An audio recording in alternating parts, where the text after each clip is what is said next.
محمد وعلى آل محمد كما صليت على إبراهيم وعلى آل إبراهيم إنك حميد مجيد وبارك على محمد وعلى آل محمد كما باركت على إبراهيم إنك حميد مجيد. أما بعد فإن أصدق الحديث كتاب الله تعالى وخير الهدي هدي محمد صلى الله عليه وسلم وشر الأمور محدثاتها وكل محدثة بدعة وكل بدعة ضلالة وكل ضلالة في النار. اللهم إنا نعوذ بك من عذاب النار. Katika darsa ya mwisho tuliyowahi kumalizia kwenye kitabu Ahkamul Janaiz, ambapo kwa wale wenye vitabu tulidurusu ukurasa wa 148 pamoja na ukurasa wa 149, lakini kwa bahati mbaya nimeelezwa kwamba darasa hiyo haikupatikana kudikodika vizuri kwenye kanda. Kwa hiyo nimepokea malalamiko na maombi ya kwamba darasa hiyo haikupatikana, na nikaomba kwamba nirejee tena. Kwa hiyo tutaanza kuondokea katika ukurasa wa 148. Kwa wale waliobahatika kuwa na vitabu waangalie ukurasa huo, na sehemu tutakayoanza kuondokea ni nambari 98 na sio 101 kama inavyoonekana hapo kwenye kitabu, kwa sababu tumewahi kuzungumza huko nyuma ya kwamba nambari zimeruka hizi kutokana na uchapaji. Kwa hivyo nambari hapo sahihi itakuwa ni jambo la 98 tokea tumeanza kitabu hichi cha Ahkamul Janaiz. Nukta hiyo ni ya 98 na sio ya 101. Nukta hii ya 98 inazungumza hivi: wayajuzu lizauji, na inafaa kwa mume, si lazim bali inafaa. Mtu afahamu vizuri baina ya kufaa na wajibu. Ikiambiwa inafaa, basi mtu asijakaelewa kwamba lazima iwe hivyo, la. Wayajuzu lizauji, na inafaa kwa mume, an yatawalla binafsihi, ashughulikie yeye mwenyewe nafsi yake kuwa kama ni kiongozi, dafna zaujatihi, wa kumzika mkewe, kama ilivyokuwa inajuzu vile vile katika sunna kumkosha na kumkafini. Basi vile vile yatakiwa au inafaa kuteremka mwenyewe yule mume kaburini na kuilaza maiti ya mkewe. Habari hii dalili yake inapatikana lihadithi Aisha radhiyallahu ta'ala anha qalat, kutokana na hadithi ya bibi Aisha, Mwenyezi Mungu amwiradhi, ambaye kasema dakhala alayya Rasulullah sallallahu alayhi wasallam, aliingia kwangu mimi mjumbe wa Mwenyezi Mungu, fil yawmi alladhi badi'un fihi, katika ile siku ambayo anaanzwa mjumbe wa Mwenyezi Mungu ugonjwa wa kumuondoa duniani. Fakultu, mimi nikawahi mwanzo kusikitikia hali yangu kwa kusema wa ra'sahu, kichwa cha niuma mimi leo. Faqala, mtume hapo akatamka maneno akasema, wadadtu, mimi nimetamani, anna dhalika, kwamba jambo hilo nalolisikitikia, kana wa ana hayyun, lingelikuwa nami niko hai. Nimetamani hivyo, lakini hiyo hali haitakuwa tena hivyo. Kama ingelikuwa kichwa hicho namna unavyokisikitikia kinauma, basi huenda ikafuatia maradhi na mambo ya mauti, na mimi nimetamani habari hiyo ingetokezea nami mwenyewe niko hai. Ningekuwa hai ningefanyaje? Fahaya atuki, nikakutayarisha kwa ajili ya mazishi, yaani nikakukosha mie mwenyewe. Wadafantuki, na nikakuzika mie mwenyewe. Natamani hali hiyo ingenikuta mimi niko hai. Qalat, kwa maneno hayo bibi Aisha ugonjwa ilibidi umruke, na kama alikuwa anaumwa kweli kidogo kidogo au alikuwa yumo katika kufanya stihizai za kike kwa mume, ugonjwa uliruka wakati huo kwa maneno hayo. Qalat, akasema bibi Aisha, fakultu, nikamjibu mtume, ghairi, hayo kayazungumze kwa asiye kuwa mimi. Unanitajia tena mpaka kunitayarisha kunikosha na kunzika, ina maana kwamba ndo nishakufa kabisa. Unazungumza hivyo kwa kukwambia hivyo tu, wa asahu. Akaendelea bibi Aisha kusema, kaanni bika, kama kwamba mimi kwako wewe, fi dhalika alyaumi, katika siku hiyo, wewe arusan bi ba'dhi nisaika, utakuwa ni mwenye kushughulikia na harusi zako mwenyewe na baadhi ya wakezo. Maana mimi tena huku nishatayarishwa nazikwa, tena mwenyewe na furaha zako na wakezo huku. Ndio maana wanitamkia hayo kwamba mimi ungenitayarisha ukanizika, tena mwenyewe uendelee na harusi zako huko na wakezo wengine wabakia. Basi ghairi, mimi nakwambia si kwa mimi kamzungumzie hivyo. Qala, hapo mtume akasema, wa ana, na mimi nashitaki vile vile kwa kusema wa raasahu, kichwa cha niuma kweli kweli, hasa sitani.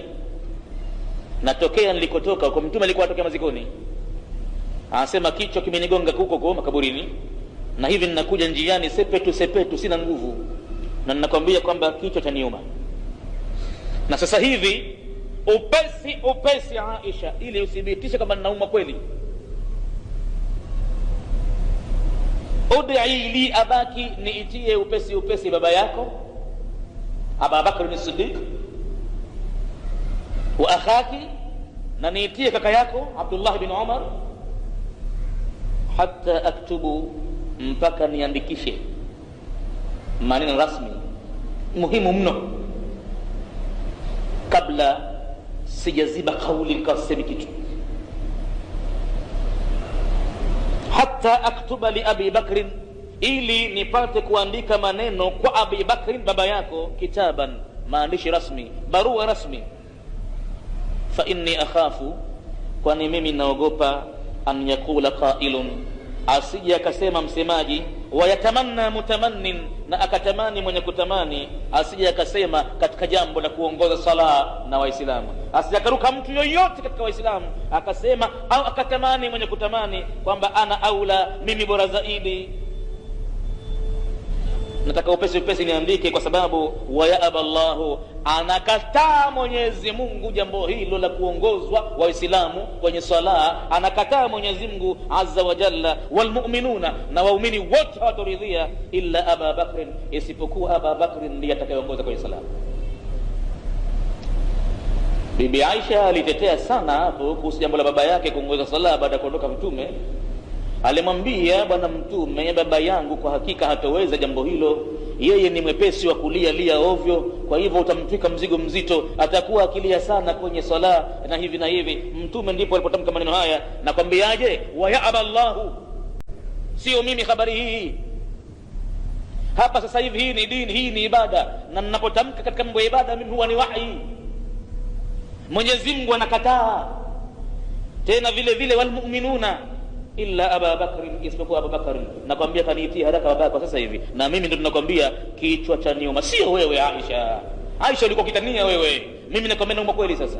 Na baada ya saa chache au siku chache mbili tatu hivi, mimi ndio naaga dunia. Kwa hivyo hapa tulilolipata ni lile ambalo tunalizungumza ndani ya maudhui yetu, ya kwamba mume inajuzu kumshughulikia mwenyewe mkewe kwa kumtayarisha, kumkosha na kumkafini, na sasa tuko katika habari ya kumuingiza kaburini maiti. Kwa hivyo yeye mwenyewe mume anafaa kuwa ni kiongozi miongoni mwa watakaosaidia, watakuwemo watu, lakini yeye mwenyewe awe ni kiongozi wa kushughulikia jambo lile, kwa sababu yeye ndio akustiri zaidi.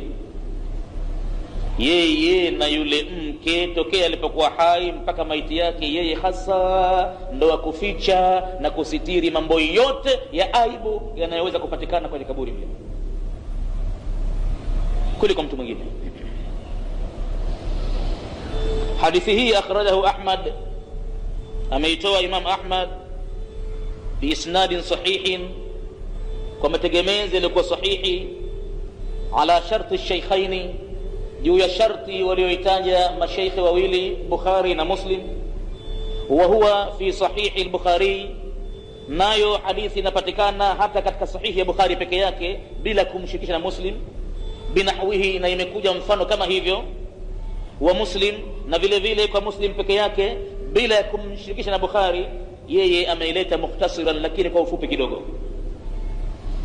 Walahu tariqun ukhra, na hadithi inayo njia nyingine, an Aisha, kutokana na yeye mwenyewe Aisha, ambayo taqaddama, imekwisha kutangulia huko nyuma kwenye sahifa ya 50. Ukirejea kwenye ukurasa 50 utakuta tena habari kama hii, lakini kule kulikuwa kunazungumzwa mambo ya ukoshaji na hivi na hivi. Hapa sasa tunazungumzia juu ya habari ya kuzika. Bibi Aisha mwenyewe alizungumza tena hadithi hii, lakini kule ilikuwa ni habari ya ukoshaji. Sasa tunaingia katika nukta ya 99, ambayo pamoja na kufaa mume kushughulikia jambo la kuteremka kaburini na kumzika mkewe, lakini dhalika, lakini jambo hilo mashrutun, limewekewa sharti, bima, kwa sharti ambayo idha kana, itapokuwa huyo mume wenyewe, lam yata tilka al-laila, hakufanya kitendo cha ndoa katika usiku wa kuamkia siku ile. Ikiwa amefanya tendo hilo labda kwa mke yule yule ambaye pengine mara tu baada ya kumalizika habari hiyo ndo mmoja akakata roho, yanawezekana hayo vile vile, au pengine ana mke zaidi ya mmoja, amewahi kutenda tendo hilo na akaletewa habari ya kifo cha mkewe, huku ikabidi tena na mke mazishi, yawezekana vile vile yote haya. Kwa vyovyote itakavyokuwa, anasema lakini dhalika, lakini jambo la mume kuteremka kaburini kumfukia mkewe, mashrutun, limewekewa shuruti, bima, kwa sharti ambayo idha kana, atapokuwa huyo mume, lam yata, hakuingilia tilka laila, katika usiku huo kwa mkia mazishi ya mkewe. Wa illa, na kama si hivyo, yani kama ameingilia, lam yushra lahu dafnuha, haikuwekewa sheria mume kumzika mkewe, yani kuteremka kaburini.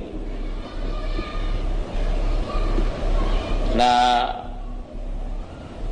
habari hii tulizungumza katika darasa iliyopita nyuma, ya kwamba si katika mambo yanayojulikana na ukasikia yanazungumzwa mara kwa mara. Akasema Albani huku baadaye ya kwamba amefanya research katika vitabu vya fiqh vyote vya madhehebu yote, amevitizama, hamna habari hii. Imma watu hawakupata hadithi zenye kuzungumlia hivyo, au walilifumbia jicho wakaliona kwamba labda si muhimu sana. Ndio maana akasema Albani mwisho huko mbele, tutakuta mbele sasa hivi punde hivi, ya kwamba hapa panaonekana wazi wazi kwamba vitabu vya fiqh haviwezi kutosheleza kiu ya dini, ila mtu aingie kwenye hadithi lazima. Huko ndo kwenye asili, huko ndo kwenye chimbuko la dini yote. Ingawa wao watu khurafati wanasema ya kwamba atajua nini mtu kwenye Qur'ani, atajua nini mtu kwenye hadithi tu peke yake. Wanasema kwamba lazima mtu asome fiqh. Bwana, fiqh haitoshelezi, kwa sababu fiqh ni mafunzo ambayo lazima chimbuko lake limetoka kwa Mtume, na kwa hivyo msomaji wa fiqh lazima awe kabobea kwanza kwenye hadithi. Atakachokizungumza mwisho wake akiweke dalili kwamba nazungumza hivi kwa hadithi kadha. Hakuweka dalili hiyo, mazungumzo yake itakuwa ni zogo kubwa katika dini, anaweza akafanya kwa ni sheria, kumbe si sheria. Bas wakana ghairuhu, itapokuwa mume ameingilia usiku huo, hapo tena itakuwa mwingine asokuwa yeye mume, huwa al-aula bidafniha, ndiye atakayekuwa bora zaidi kuzika maiti ya mkewe. Walahu ajnabiyan, hapo tena hata kama ni mtu ajnabi, itakuwa ni bora kuteremka kaburini na kupokea maiti ya mkewe, bisharti almadhkur, na huyo ajnabia yenyewe vile vile kwa sharti zile zile ambazo zimetajwa, awe hakuingilia naye vile vile. lihadithi Anas ibn Maliki, hayo yamekuja kutokana na dalili hii ifuatayo ya hadithi ya Anas ibn Maliki radhiyallahu anhu, Mwenyezi Mungu amuiradhi. Qala, amesema, anasema Anas, shahidna ibnatan li rasulillah. Hapo ndo chimbuko mambo yalipotokea kutoka hapo. Tulishuhudia sisi mtoto wa kike wa mjumbe wa Mwenyezi Mungu mwenyewe amekufa, mtoto wa kike huyo. Kwa hivyo tukawa tunakwenda kwenye maziko yake. Shahidna, tumeshuhudia mazishi, ibnatan, ya mtoto wa kike, li rasulillahi, wa mjumbe wa Mwenyezi Mungu sallallahu alayhi wasallam. Wa rasulullahi sallallahu alayhi wasallama, na mwenyewe mjumbe wa Mwenyezi Mungu, jalisun, yupo amekaa kitako, ala alqabri, katika sehemu ya kaburini pale. Na ikisema ala alqabri, isije kadhaniwa ya kwamba amekaa juu ya kaburi lenyewe. Hapana, ni makosa kwa kaburi. Hii ala kwa Kiarabu huwa hutumika watu wengine hata kama hakukaa juu yake pale, yani katika maeneo yale, kwani Kiarabu vile vile hutumika hivi. Acha katumia saifundi hapa, dakhala rasulullahi alayya, dakhala alayya, ameingia juu yangu, si kama ni juu ya mwili wake na hivi na hivi, la, ameingia kwake, manake umetumika ala vile vile. Kwa hivyo Rasulullah na mjumbe wa Mwenyezi Mungu, jalasa ala alqabri, amekaa kwenye kaburi. Faraaitu ainaihi, Anas ibn Malik anasema, nikaona macho yake mawili ya mtume, tadmaani, yanabubujika machozi. Thumma qala, kisha akasema mtume, hal minkum min rajulin lam yuqarif, je, yupo miongoni mwenu yoyote katika nyinyi mlioko hapa mmehudhuria mazishi haya ya mwanangu huyu wa kike, yuko yoyote miongoni mwenu ambaye lam yuqarif, hakutenda tendo la ndoa na mkewe usiku wa kuamkia leo? Tafsiri ya lam yuqarif, Albani amewekea chini hapa nambari 1, ay yujami'. Yuqarif bimaana yujami', hakuingilia kama fi nihaya, kama ilivyotajwa tafsiri hiyo. Yuqarif bimaana yujami' fi nihaya, kwenye kitabu Nihaya. Lakini anasema Albani, wastab'ada hadha tafsira, ameiweka mbali tafsiri hii At-Tahawi, Imamu Tahawi ameweka tafsiri nyingine yuqarif, bila hii ya kuingilia. Ameileta tafsiri nyingine biduni ayi dalilin, bila ya dalili yoyote. Fala yultafatu ilayhi, Albani nasema hapa tozungushwa kichwa ikaangaliwa tafsiri aliyotoa hiyo iwatiliwe mbali. Hapa tafsiri yake ni yujami' bimaana yuqarif. Tafsiri ya Tahawi itawachwa kwa sababu ameileta hamna dalili yoyote, na hapa ni pahala pazito na ni pahala ambapo muhimu sana kupaelewa Waislamu. Mtume anauliza, hal minkum, yuko miongoni mwenu, min rajulin, mtu yoyote, lam yuqarif, ambaye hakutenda tendo la ndoa, al-lailata, usiku huu. Tena into bracket iko katika ziada nyingine ya riwaya, ahlahu, lam yuqarif al-lailata ahlahu. Kuna neno ahlahu limezidi katika baadhi ya riwaya.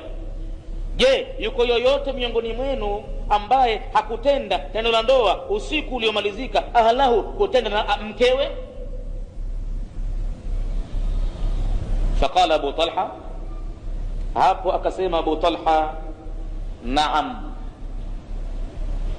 ndiyo, yupo. Ana ya Rasulullah. Katika baadhi ya riwaya imekuja kajibu naam kwanza, halafu ana ya Rasulullah. Lakini katika riwaya nyingine hamna tamko naam, alijibu moja kwa moja, ana ya Rasulullah, ni mimi, ewe mjumbe wa Mwenyezi Mungu, mie niko tayari. Unaweza kustaajabu hapa na ukauliza maswala mengi, na wenye kutaka matusi dhidi ya dini ya Kiislamu wanaweza hapa wakapata nafasi, wakajiona kwamba wamepata nafasi nzuri ya kumtukana mtume. Mambo gani haya? Masuala gani haya ya kuulizana mbele kadamu nasi? Huenda mtu akatia fikra kama hizo, kama walivyotia fikra baadhi ya watu tulipopita katika darasa hii. Waliona kwamba itakuwaje kuulizana mambo kama hayo makaburini. Hii ni dini bwana. na dini huwa haitahayariwi.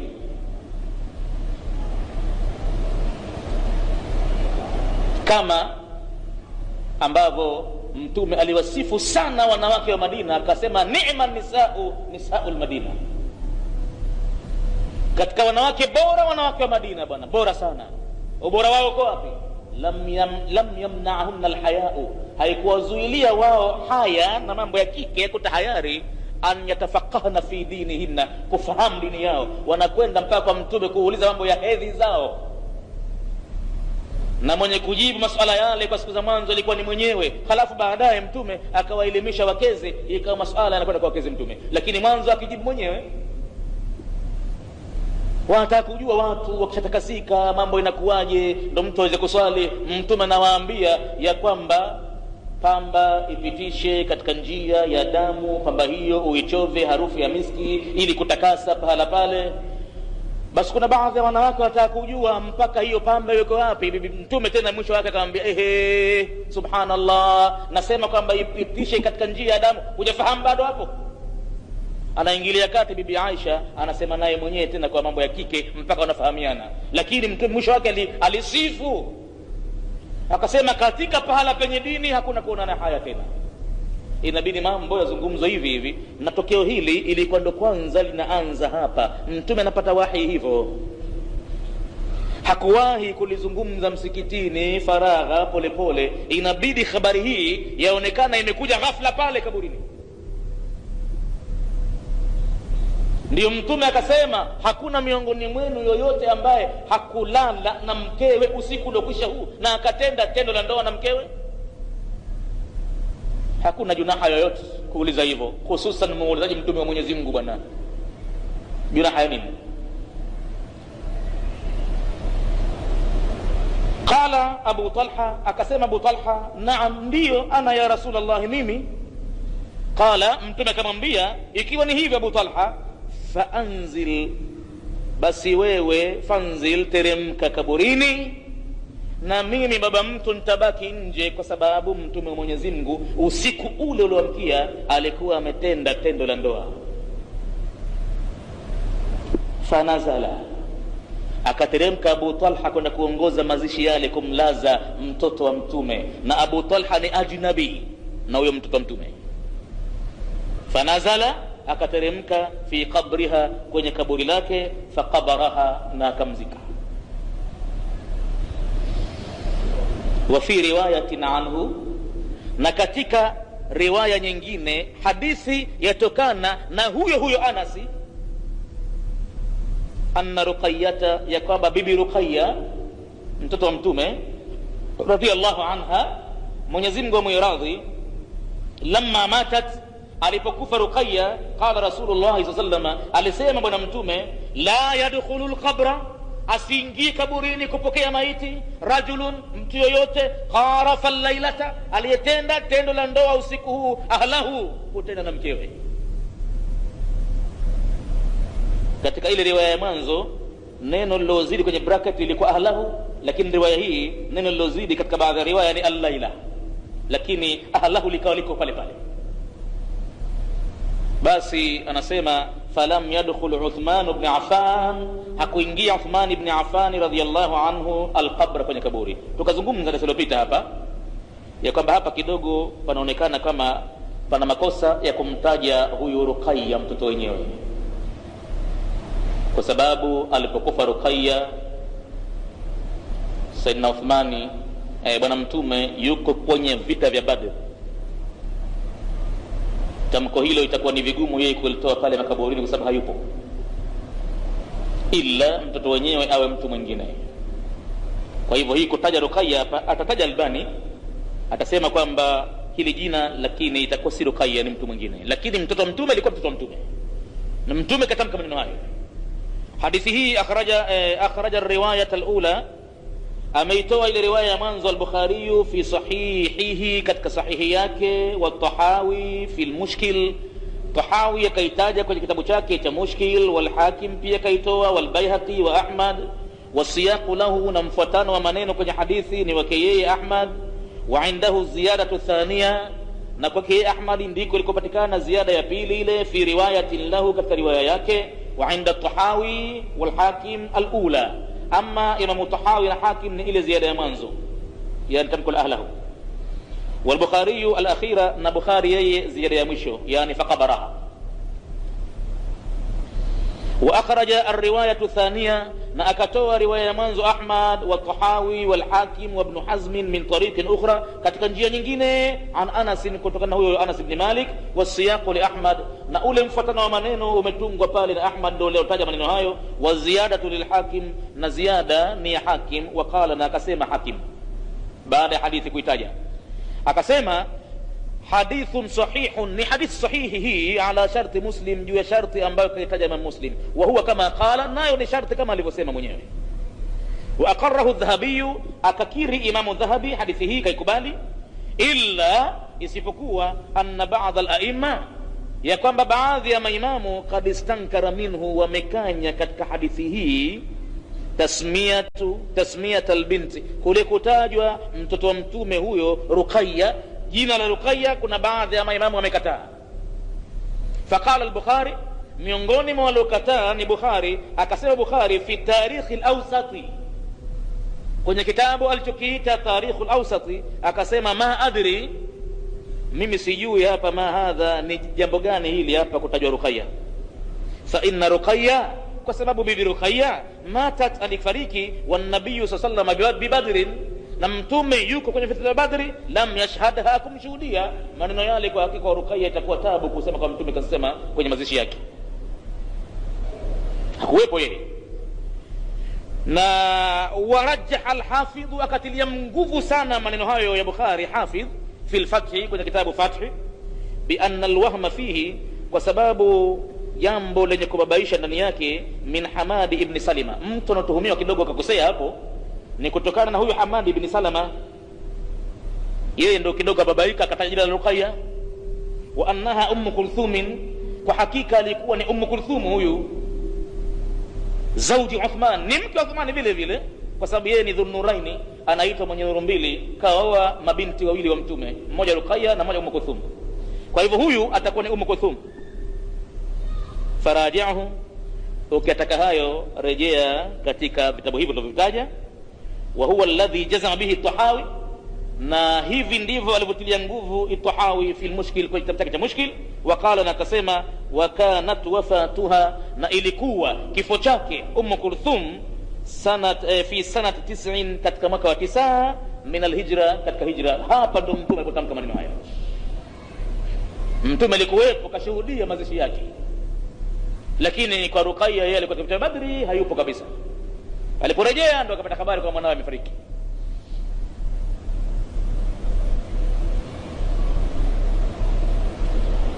Chini kuna maneno,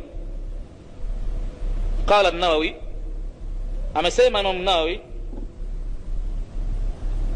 fi al-Majmu', kwenye kitabu Majmu', anasema hadha al-hadithu, hadithi hii kwa hakika, min al-ahadithi allati, ni miongoni mwa hadithi ambazo yuhtaju biha, zatiliwa hoja sana kwa hadithi hizo, kaunu rijal, kwamba wanaume, humul ladhina, wao ndio ambao yatawallawna dafna, ndio watakaoshughulikia mazishi. Wa in kana almayitu imra'atun, hata kama huyo maiti ni mwanamke, haitakuwa kabisa kuteremka wanawake makaburini na wakalaza maiti ya mwanamke mwenzi wao. Ama katika kukosha, naam, kukafini, naam, lakini kwenda makaburini, hadithi hii ni miongoni mwa hadithi ambazo zimeweka wazi jambo hilo. Qala, akaendelea kusema, wa ma'lumun, na jambo linalojulikana, anna Aba Talha, kwamba Aba Talha radhiyallahu anhu ajnabiyun, ni mtu ajnabi kwa yule mtoto wa mtume. Ajnabiyun an banati nabii, ni mtu ajnabi katika watoto wa mtume sallallahu alayhi wasallam, hausiani naye kabisa, na akaambiwa teremke kule. Ina maana kwamba wanawake hawafai, kwani walikuweko ndugu zake, dada zake, pengine Fatima yuko hai bado pale, hajafa, pengine angeambiwa Fatima hapa, itabidi teremka mwenyewe. La, mtume kawaachilia mbali wanawake. Walakinahu kana min salihil hadirina, lakini Abu Talha alikuwa ni katika mtu mwema anaofaa kabisa katika wale waliohudhuria pale siku ile. Walam yakun hunaka rajulun, na wala hajakuweko hapo mtu mwingine mwanamme, mahrimun aliyokuwa maharimu yake yule bibi Kulthum, illa nabii, isipokuwa mtume mwenyewe sallallahu alaihi wasallam. Fala'allahu, huenda mwenyewe bwana mtume, kana lahu udhrun, alikuwa nao udhuru wowote, fi nuzuli kabriha, wa kumzuia kuteremka kwenye kaburi lake.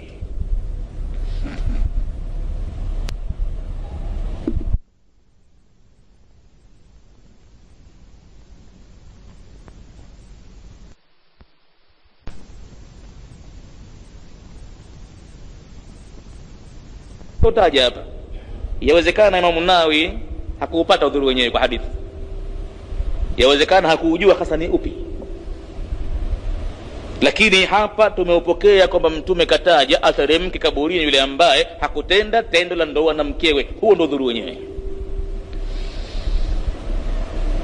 Wa ma'lumun, na jambo julikanalo, annaha kanat ukhtuha Fatima, ya kwamba alikuwepo ndugu yake huyo Kulthum Fatima, wa ghairuha, na watu wengine, min maharimiha, waliokuwa maharimu zake, wa ghairu hunaka, na wengine wanawake wasiokuwa hao wapo. Mtume hakuwaita kuonesha wazi kwamba wanawake hawahusiki kuteremka kaburini abadan. Fadalla, hapo ikajulisha, ala annahu la madkhala linnisai, hakuna kabisa nafasi ya kuingia wanawake, fi idkhali alqabri, katika kumuingiza maiti kaburini, wa dafni, na kumzika. Hapa sheria kabisa haikumruhusu mwanamke, na sababu ziko nyingi za kiakili na mpaka za kisheria. Za kiakili, wanawake ndio wanawake. Pale nyumbani maiti yumo ndani hajatoka tu, na unawaona wanawake wanafanya nini? Tena wapewe nafasi mpaka teremka kule kwenda kulaza mwili wa maiti, ufanye mchezo. Kutakuwa na zogo kubwa na maombolezo makubwa na vilio ambavyo vinakuja na mambo ya haramu ndani yake kiakili. Vile vile kunaweza kutokezea mchanganyiko. Sasa kidini mchanganyiko utakuwa hufai pale wanawake na wanaume, na patakuwa na harakati pale za kuteremka kaburini na kupanda, wanawake itakuwa haiwafai, kwa sababu kuna mambo ya kukamata mikono, ruka kidogo, panda kidogo, inua mguu, haiwafai wanawake. Mambo yale wenyewe wanaume watupu watashughulikia pale. Kwa hivyo kiakili haifai, na kidini vile vile utaona hikima yake iko kubwa sana. Khalafu waqala al-Hafidh fi al-Fath, akasema vile vile Fathi, tunaendelea na maneno chini vile vile hayo, na tunaingia sasa hivi kwenye kurasa nambari 150. Akasema Hafidh fi al-Fath, maneno chini hayo, fi al-hadithi, katika hadithi hii itharun, kuna mambo ya ugunduzi yamegunduliwa, al-ba'idul ahdi, ambayo yanaonekana yako mbali kabisa na kutambulikana na zama za watu, anil muladhi, kutokana na kulaza maiti, fi mawarati al-mayiti, katika kusitiri maiti. Kuna mambo mageni sana. Walau kana mraatun ala al-abi, tena huyo mwanamke aliyekufa, hata kama ni mwanamke juu ya baba yake yuko pale, hatoingia kaburini. Wazauji, na mume vile vile hatoingia kaburini. Kuna mambo makubwa sana hapa ambayo yako baid al-ahdi, pengine watu hawanayo, hawajapatapo kuyasikia, ni mageni mno. Wakila, na pamesemwa vile vile, innama atharuhu bidhalika, hakika ameyachagua hayo, liannaha, kwa sababu yeye, kanat sunatuhu, alikuwa ni katika mambo yake hayo. Yani ishara ya kike imekuja hapo, kanat, alikuwa, imekuwa ni sunatuhu, mafanyo yake. Lakini wafihi nadharun, itakuwa haimhusu mwanamke hapo kabisa. Mwanamke haimhusu kitu, fa inna dhahira siyaqi, kwa sababu dhahiri ya mfuatano wa maneno, annahu ikhtarahu lidhalika, mtume kachagua jambo hilo, likaunihi lam yaqa minhu fi tilka al-laila, hakuchanganyika na mkewe katika usiku huo, jimaun, kwa tendo la ndoa. Hichi ni kitu ambacho madhubuti hapa, na sio habari nyingine kwa mwanamke ilikuwa hivi na hivi, hapana. Sasa Albani anakuja na maneno muhimu sana hapa chini. Qultu, anasema mimi nasema, wal hadithu, hadithi hii tuloisoma ambayo mtume anamzuilia mume Uthman bin Affan, hadithi moja, asiteremke kaburini. Na vile vile yeye mwenyewe bwana mtume kwa kifo cha mwanawe hakuteremka kaburini, alikuwa ni aula kuteremka pale. Kwanza ni baba wa mtoto, jambo la pili ni kiongozi wa juu wa dini, yeye ndio mwenye kustahiki hasa kuteremka pale chini, na hakuteremka, katoa amri watu wengine wateremke pale. Anasema Albani, wal hadithu dhahiru dalala, hadithi ni yenye kutoa dalili za wazi wazi. Lakini kwanza bora tuadhini kwa ajili ya Aisha, kwani wakati shaingia. Anasema Albani, wal hadithu dhahiru dalala, hadithi ni yenye kutoa dalili ya wazi wazi, ala ma tarajamna lahu, juu ya yale tuliyoyafasiri sisi, ya kwamba mtume alipotamka tamko la man lam yukarif, na maana ya kwamba hakuingilia. Hiyo ndio tafsiri iliyotoa Albani. Hadithi anasema iko wazi wazi kutoa dalili kwa tafsiri tuliyotoa sisi.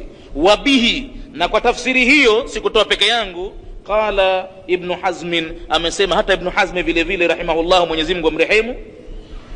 Lakini anasema Albani sasa, wa min algharaibi, katika mambo mageni, na katika mambo yaliyo mageni, anna ammata kutubil fiqhi, ya kwamba vingi ya vitabu vya fiqhi, bali unaweza kusema vyote, allati kuntu waqaftu alaiha, ambavyo mimi nimekuwa nikisita juu yake kuvipekua, au rajaatuha, au nimefanya mrajaa wa kuvirejea, kufanya reference bihadhihi almunasaba, kwa kutafuta mnasaba huu, lam tata'arrad, vitabu vya fiqhi havikuingilia kati lihadhihi almas'ala, kuzungumzia masala haya hata kidogo. La nafyan, havikukanusha habari hii, wala ithbatan, wala kuithibitisha. Wa hadha dalilun, na hii ni dalili ya wazi, min adillatin kathiratin, katika dalili ambazo ni nyingi, ala annahu, ya kwamba la ghina lilfiqhi, hakuna kabisa kutoshelezeka kwa vitabu vya fiqhi an kutubi sunna. Ukiviwacha vitabu vya sunna huwezi kabisa kuipata dini sawa. Khilafan, kinyume kabisa, lima yadhunnuhu almutaassiba, kama wanavodhani wale wenye kukamata taassubi za madhehebu zao, wanaona kwamba fiqhi inawatosha kabisa kuliko vitabu vya hadithi. Khilafan lima yadhunnuhu almutaassibatu lilmadhahibi, kinyume na wanavodhani wale waliokamata taasubi, yani wakashikilia mwenendo wa madhehebu yao, hata kama kuna hadithi ya mtume, hata kama kuna aya ya Qur'ani, wao watakwambia sisi madhehebu yetu iko vingine kabisa.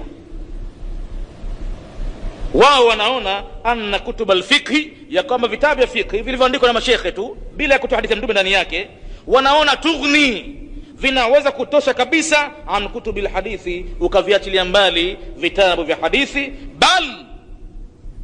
Bali kuna wengine wanafika mbali zaidi, wa an kitabillahi, na hata kitabu cha Mungu vile vile wanaja nacho, na watawashuhudia kabisa, wanahimiza watu someni fiqhi, someni fiqhi. Mtu atajuaje kuswali kwa hadithi, na atajuaje kuswali kwenye Qur'ani? Qur'ani ni kuamrisha kuswali tu, utajuaje kuswali kwenye Qur'ani?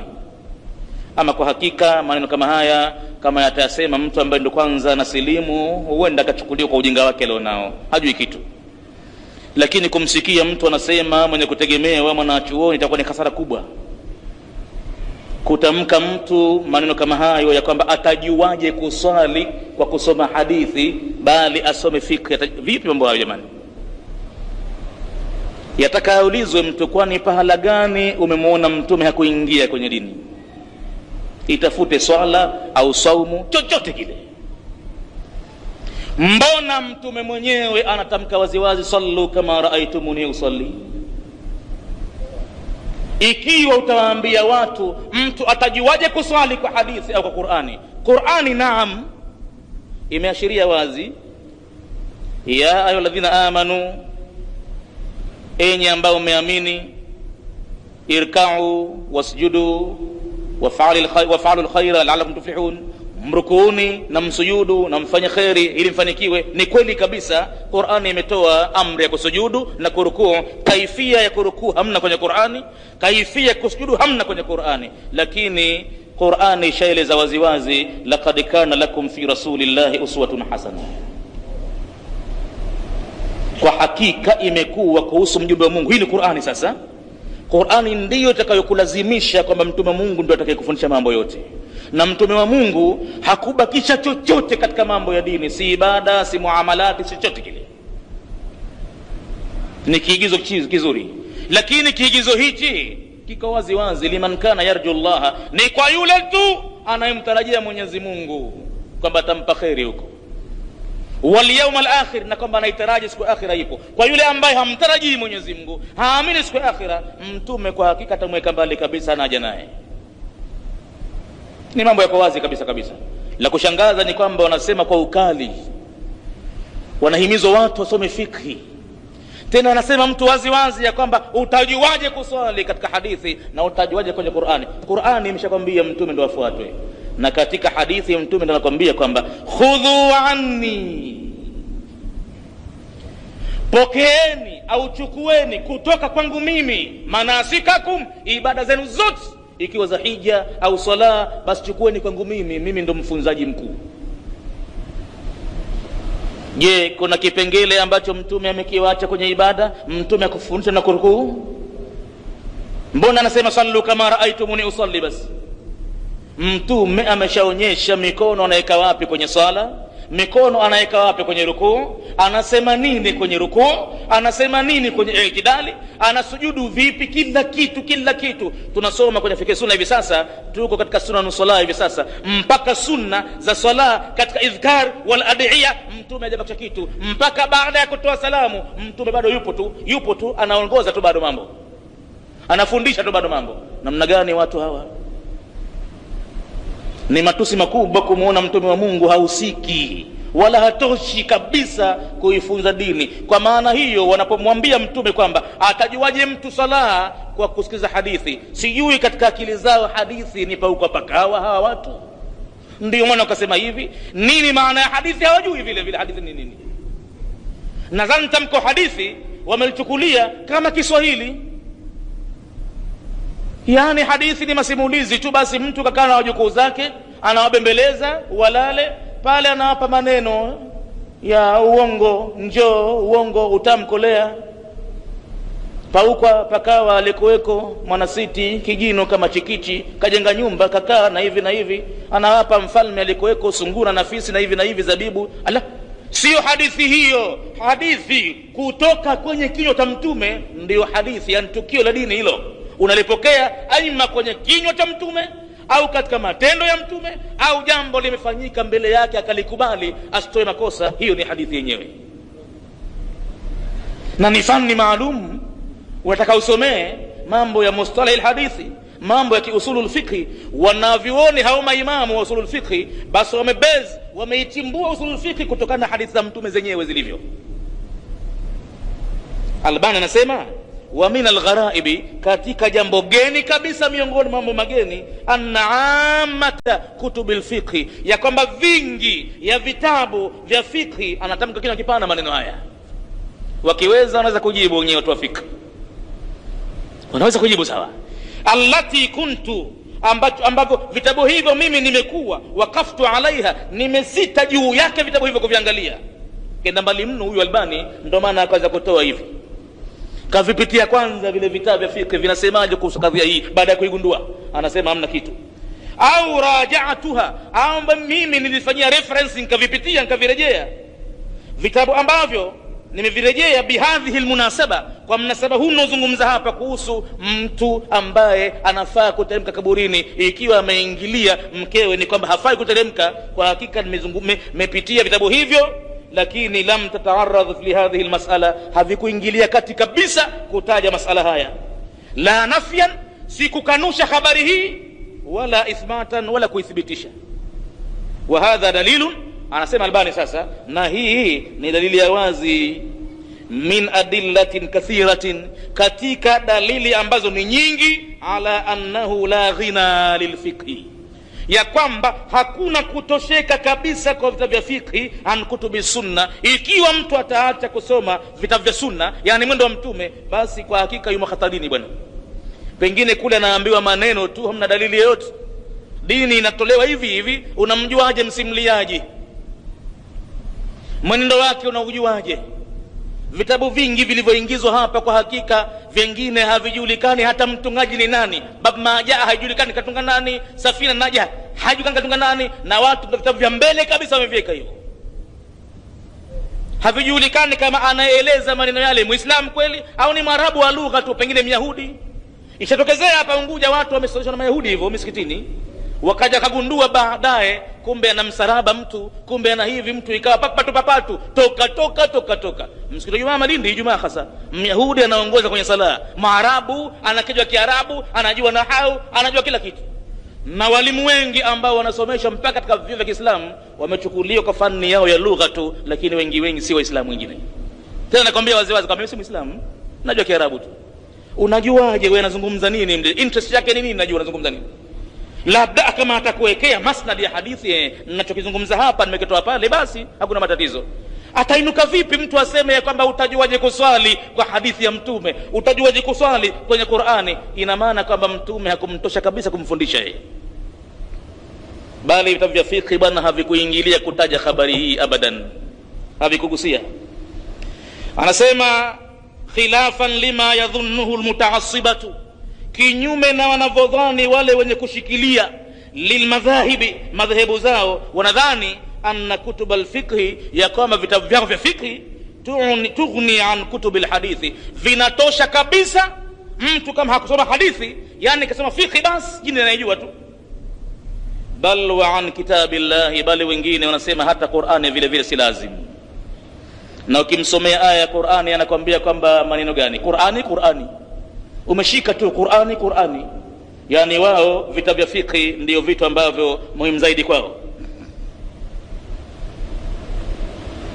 Muulizaji anasema hivi karibuni katika mtaa fulani hapa mjini alikufa mama mmoja aliyekuwa mwingi wa mwili. Katika utayarishaji wa ukoshaji, ingawa kaandika ukosaji lakini tukulia ukoshaji, wanawake wa ukoshaji katika kukosha wakashindwa kumgeuza mama huyo, yani maiti, wakaweta wanaume kuwasaidia kumgeuza. Je, hiyo inafaa? Kwa hakika ikiwa ni dharura, kama hakuna la kufanya itafaa, ndio itafaa, lakini kwa sharti zile zile. Yatakao na maarifa hayo wanawake wawaite watu na waambie, jamani, katika nyie mliopo hapo nje kuna mtu yoyote yule ambaye lam yuqarifu laila, hakutenda tendo la ndoa usiku, jamani msaidie kidogo. Yataka kwanza awe na maarifa hayo. Ikibidi ya kwamba hakuna la kulifanya, lakini kwanza wanawake wajitahidi wenyewe, waitane, wakosanyane. Sio kwamba wameshindwa watu wawili watatu kwa ndio basi pale. Kweli hasa hakuna hasa kikundi cha wanawake cha kuja kumgeuza maiti, kweli hakuna hasa. Haya, tuchukulie ni hivyo, lakini wawe na maarifa haya ya kuwauliza watu hivyo. Ndo masomo haya ndivyo yanavyokwenda hivyo. Lakini kama hawakuyajua hayo vile vile, kwa hakika itakuwa ni jaiz, sababu ni dharura. Wa inda dharura yurtafa'u alahkam, pahala penye dharura kwa hakika hukumu zinaikwa pembeni. Itabidi lifanywe jambo, hapana budi kufanywa, lazima ikibidi iwe hivyo. Lakini kwanza waulizwe kama mtume anavyouliza hapa, kwa sababu kukamata mwili ambaye mtu katenda tena ndoa, ina maana kwamba wazi wazi hapa kuna mushkili, haifai. Basi anaendelea Albani kusema bal wa an kitabillahi, bali watu wa fiqh wanaona kwamba hata kitabu cha Mungu vile vile hakina haja, madamu mtu ataisoma fiqh yake, basi huko kwenye fiqh huko ndo atapata tauhidi umo, atapata kitu umo. Wapi? Fiqh ni mambo mengine, tauhidi mambo mengine, imani mambo mengine, kila kitu kina kazi yake. Anasema Albani kwa kusema kwamba Qur'ani pia vile vile haitoshi, anasema tabaraka wa taala amma yaquluna uluwan kabira, ametukuka Mwenyezi Mungu na yale wanaoyasema kutukuka kukubwa, kwamba yeye kwenye Qur'ani yake maneno yake iwe vile vile hayatoshelezi ila tunavyo fiqh, maneno ya watu ndio yakatoshe hiyo kitu. Tabaraka wa taala amma yaquluna uluwan kabira, amma yaqulu dhalimuna. Tabaraka wa taala ametokoka Mwenyezi Mungu yuko juu, amma yaqulu dhalimuna, kutokana na wanaoyasema madhalimu. Hawa ni madhalimu. Ati kuidhulumu Qur'ani ni dhulma kubwa. Kumdhulumu mtume ukamuona hakufundisha kitu, dhulma kubwa hiyo. Ni dhulma iliyopita mpaka kusema kwamba mtu atajuaje kuswali kwa hadithi ya mtume. Ala, ina maana mtume akufundisha kuswali? Mbona anasema sallu kama raaitumuni usalli basi? Mbona khudhu anni manasikakum? Mbona kwenye Qur'ani Mwenyezi Mungu anatuambia laqad kana lakum fi rasulillahi uswatun hasana? Mbona kwenye Qur'ani Mwenyezi Mungu anatuambia falyahdharil ladhina yukhalifuna an amri, na watahadhari watu kwenda kinyume na amri zake? Huyo aliyokuleteeni huyo mtume, kila kitu mtamani yeye, na watahadhari watu kwenda kinyume na yeye. An tusibahum fitnatun, isije ikawafika balaa la adhabu hapa duniani, au yusibahum adhabun alim, au kuja kuwafika adhabu yenye kutia uchungu. Nilizungumza darasa iliyopita kwamba nimejaribu kufanya zoezi na wanafunzi wangu wa kike wanalifanya zoezi hilo na linafanya kazi vizuri. Zoezi gani? Zoezi la kusalia maiti wanawake. Ikiwa itakuwa ni dhiki kwenda kupata msikiti wote ambao utaingia wanawake, basi wanawahi pale pale kwenye nyumba kabla maiti kutoka, shakosha wakati. Zoezi hili limewapa tabu sana watu wa kawaida na wanavyuoni. Wanavyuoni mashamba huko wanatoa ukali kabisa, msitetee mambo ya huko mwacheni mwenyewe huko. Sisi hatujapata kusikia kwamba wanawake wanasalia jeneza. Allah akbar. Muislamu mpaka hapa alipofika hajapata kusikia kama mwanamke anasalia jeneza. Sijui amemweka mwanamke kikundi gani katika jamii ya Kiislamu. Ilipotokezea juzi kifo cha mzee wangu, nikafanya zoezi lile. Kumbe pale watu maami zangu wamekasirika sana, wameona ni jambo la ajabu. Akanifuata mmoja katika maami zangu ambaye anasoma huko shamba, akanambia kwa hakika mwalimu wangu nimemhadithia jambo lile, anasema hawezi kukanusha wala hawezi kulithibitisha, ila anataka dalili wapi umelipata la kusalia wanawake. Na akaja kidogo, alikuwa na kama overconfidence kwamba nitashindwa kutoa dalili, labda nimebahatisha tu. Nikampa fiqh sunna na nikampa hii kama janaiz, fungua kurasa kadha na kadha na kadha, mpelekee mwalimu wako. Kwani kilichowapeleka pale wanawake ni nini? Ni kukusanyana pale wakalia. Kilichowapeleka pale ni kupeana juzuu wakatwanga Qur'an na kuitukana, bali kufika wakati mpaka kusoma madihi, kasida. Wapi kabisa haja ya maiti na madihi pale. Kilichowapeleka watu bana ni kusimama mbele ya Mwenyezi Mungu kwa mwenzi wao kumsalia, swala ambayo mtume anasema wakitimia watu 40 hawamshirikishi Mwenyezi Mungu, Mwenyezi Mungu anakubali maombi yao na mwenzao atamsaidia ikiwa anazo amali na yeye vile vile za kuweza kumfanya aombewe. Basi katika dalili nilizompa ni kwamba kikundi cha wanawake wa mtume, tushapita katika kamja naye sisi, kikundi cha wanawake wa mtume waliomba maiti ya Abdullah bin Umar akiwemo bibi Aisha ipitishe kwanza kwa wao waisalie, kwa sababu wana dharura zao zitakazoshinda kuwahudhurisha pale uwanjani kwenye pahala ambapo panasaliwa na majeneza. Uwanjani ilikuwa wakaomba wapitishiwe, na walipoleta ombi hili, wao ni nani? Wao ni wanawake, miongoni mwao ni wakeze mtume, mamama wa Uislamu, wanataka wasalie kwanza jeneza hilo la Abdullah bin Umar. Watathubutu vipi kuomba jambo hili ambalo wao hawalitambui kwa mtume kama lilifanyika? Watathubutu vipi? Kwanza jambo la kwanza. Halafu wanaomba ni nani? Wanaomba masahaba wa mtume waliohifadhi kila kitu kwa mtume. Hakuna mtu aliotia kwiri hata mmoja, ila walipelekewa maiti ya Abdullah bin Umar wakasalia kwanza wao. Hoja ya mwanzo hiyo. Nikamfungulisha vile vile ukurasa mwingine, nikamwambia mtume aliitwa kwenda kusalia maiti ya mtoto mdogo, na katika maiti ile yeye mwenyewe mtume kakaa imam, na kaitwa akasalie nyumbani. Kwa hakika kwa sababu ilikuwa ni time dhiki na alikuwa mtu mdogo anataka kuzika usiku pengine. Aliitwa mtume nyumbani na akenda akaiongoza swala ya jeneza. Nyuma yake akakaa mwanamume, na baada ya mwanamume huko nyuma akafuatia Sulaim akakaa mwenye nyuma. Mtume akasema, wewe usikae sawa sawa na mwanamume katika safu, bali safu ziwe tatu na wewe mwanamke kaa nyuma. Mtume mwenyewe sasa, wasilia mbali, baada ya mtume kufa, mtume mwenyewe anampanga mwanamke kukaa nyuma, ikasaliwa maiti hiyo. Hoja hizi ndipo zipeleka mpaka juzi Jumanne anakuja naye sasa ami yangu mwalimu wake nyumbani, ananambia, kwa hakika umenifidisha pakubwa. Kusoma kwangu kote siku yaona haya, na nimesoma muda mrefu. Katumia ungwana mkubwa mwanachuoni, si katika wanavyoni majeuri kwa hakika. Na mwanzo walimwambia kwamba siwezi kukanusha wala kuthibitisha, sijaona, lakini wengine wanakataa kabisa. Juzi Jumanne kaja naye anasema, bwana, nimekuletea huyu mtu, amekuja kukupa mkono ya kwamba yeye binafsi umemwonesha tai. Na kuna baadhi ya vitabu sisi watu kwa hakika tumeambiwa kwamba tusivisome, vina hatari na hivi na hivi. Kwa hakika tunababaishwa katika fikhi sana. Sasa anasema umenilazimisha nisome vitabu vya hadithi sana. Sasa ananiambia nishagundua huku kwenye fikhi huku kuna kasoro kubwa kwa hakika. Iko taasubi, mtu anazungumza kwa upande wa madhehebu yake peke yake na bila ya kutia dalili wakati mwingine. Juzi Jumanne amekuja kusema kwamba basi bwana, nimetosheka na nishaona kweli. Hiyo ndio mambo yenyewe yalivyo. Sasa mwingine atastaajabu, anakwambia kwamba sasa masuala haya makaburini tutayauliza vipi sisi? Kwani lazima uulize?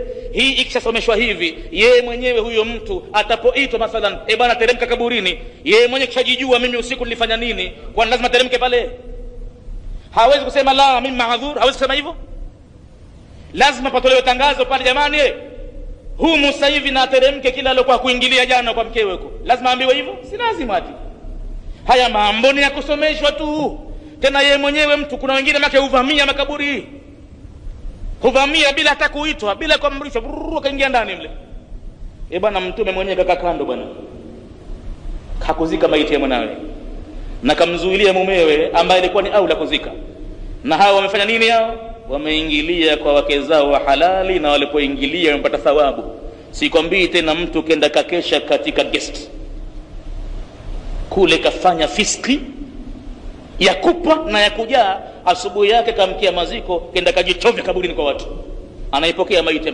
Kwanza tunajua siri iliyopo hapo, yule maiti anapata nini? Ile pawa ya tendo la ndoa, unajua kama mtume kaiona kwamba ingaliko bado, na maiti atakuwa naumia vipi? Sieuze tena mtu kama katenda uchafu wake huko, vipi ataruhusiwa ateremke kaburini pale kapokea maiti yule? Hili jambo kwa hakika ni zito kubwa mno. Mtu amche Mwenyezi Mungu mwenyewe, asijipeleke pale kama anajihisi kwamba yuko kama hiyo. Wachilia mbali kuzini, kule kuingilia mkewe tu. Sikwambii tena mtu kama kafanya uchafu wake mwingine huko. Wallahu aalam. Mwenyezi Mungu ndiye ajuaye. Inshallah tutafikia hapa kwanza. Katika darasa itakayofuata tutaondokea ukurasa huu wa 150 na tutaondokea katika nukta nambari 100 sasa, ambayo itakuwa wasunnatu idkhalul mayiti min mukhiril qabr. Tutaondokea hapo inshallah. Jana lillahi rabbil alamin, wassalatu wassalamu ala rasulillahi Muhammadin sallallahu alayhi wasallam. Rabbana taqabbal minna innaka antas samiul alim wa tub alayna innaka antat tawwabur rahim. ربنا آتنا في الدنيا حسنة وفي الآخرة حسنة وقنا عذاب النار. اللهم فقهنا في الدين وعلمنا التأويل والتفاسير وارزقنا اتباعه. اللهم زينا بزينة القرآن وارزقنا تلاوته آناء الليل وأطراف النهار على النحو الذي يرضيك، واجعله حجة لنا لا حجة علينا يا رب العالمين برحمتك يا أرحم الراحمين. اللهم اقسم لنا من خشيتك ما تحول به بيننا وبين معاصيتك، واقسم لنا من طاعتك ما تبلغنا به جنتك، واقسم لنا من اليقين ما تهون به علينا مصائب الدنيا، ومتعنا بأسماعنا وأبصارنا وقواتنا ما أحييتنا، واجعله الوارث منا. اللهم اجعل ثأرنا على من ظلمنا، اللهم اجعل ثأرنا على من ظلمنا، اللهم اجعل ثأرنا على من ظلمنا. Allahumma la taj'al musibatana fi dinina, la taj'al ad-dunya akbara hammina wala mablagha ilmina wala tusallit alaina bidhunubina man la yakhafuka wala yarhamuna birahmatika ya arhamar rahimin. Allahumma akrimna wala tuhinna wazidna wala tanqusna wansurna wala tansur alaina wa kun lana wala takun alaina warfa'na wala tad'ana birahmatika ya arhamar rahimin. Allahumma allimna ma yanfa'una wanfa'na bima 'allamtana wazidna ilman ya rabbal alamin birahmatika ya arhamar rahimin birahmatika ya arhamar rahimin.